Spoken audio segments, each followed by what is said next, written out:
Faites entrer l'accusé.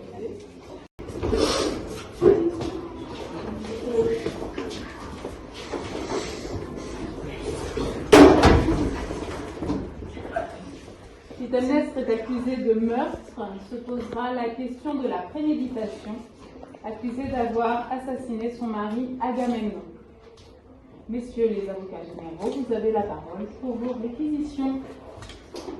Madame la Présidente, Mesdames, Messieurs jurés, si nous sommes là aujourd'hui, c'est pour défendre la société contre certaines personnes dangereuses, comme Clytemnestre. En effet, cette personne est accusée de meurtre et nous allons vous démontrer la préméditation et vous convaincre de sa culpabilité. Elle est coupable.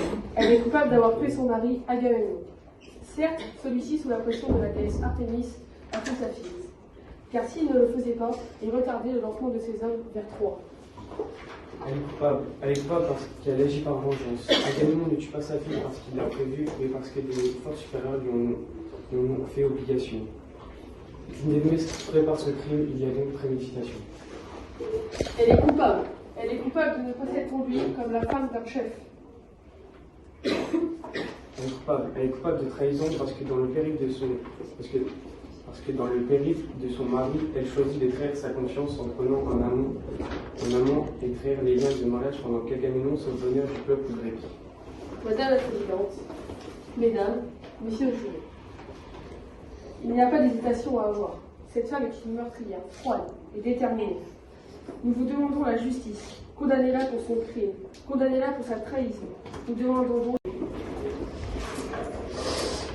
Merci. Maître, vous avez la parole pour la défense. Madame la Présidente, Mesdames, Messieurs les jurés, nous sommes là aujourd'hui pour défendre notre cliente, Madame Clytemnestre, du meurtre qu'elle a commis sur Agamemnon. Il est vrai qu'elle ait commis un meurtre, mais savez-vous réellement les vraies raisons? Dois-je vous rappeler qu'encore quelques années auparavant, Agamemnon, roi de Mycène et d'Argos, assassina le premier fils et le mari de Clytemnestre seulement pour l'emmener et l'épouser. En plus de cela, savez-vous le chaos que Agamemnon a ensuite lui-même bâti en partant pour la guerre de Troie? Seulement, Artémis demanda par l'intermédiaire de leur cachot de sacrifier leur première fille, Iphigénie. Sinon, les vents contraires empêcheraient l'armée de partir. Agamemnon s'exécuta en secret de Clytemnestre. Elle resta seule, apprenant elle-même la mort de sa fille et devant supporter l'absence de son mari pendant 10 ans. Imaginez-vous perdre votre enfant, votre chair, votre sang. Cette femme a connu la mort de son enfant causée par son mari. Un enfant ne devrait pas mourir avant sa mère, il est clair. L'enfant, c'est l'innocence. Je vous le répète, Madame la Présidente, Mesdames et Messieurs les jurés. L'enfant, c'est l'innocence. Agamemnon a sali l'innocence de cet enfant. Désespérée, Clytemnestre alors existe comme amant. Alors oui, certes, la tromperie n'est pas la plus favorable.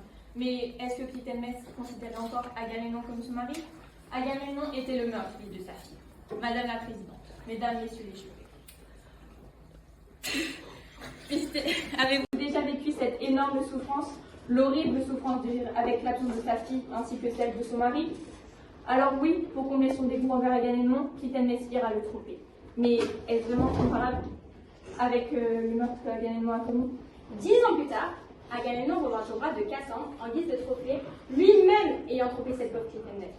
Alors, Madame la Présidente, Mesdames et Messieurs les jurés, je vais vous demander une dernière fois de vous mettre à la place de ma cliente, vivre 10 ans avec l'absence de son mari, 10 ans sans aucune nouvelle. Clytemnestre était une femme bafouée, ignorée et abandonnée par son mari. Alors oui, la main d'une épouse ira commettre l'ultime acte de désespoir.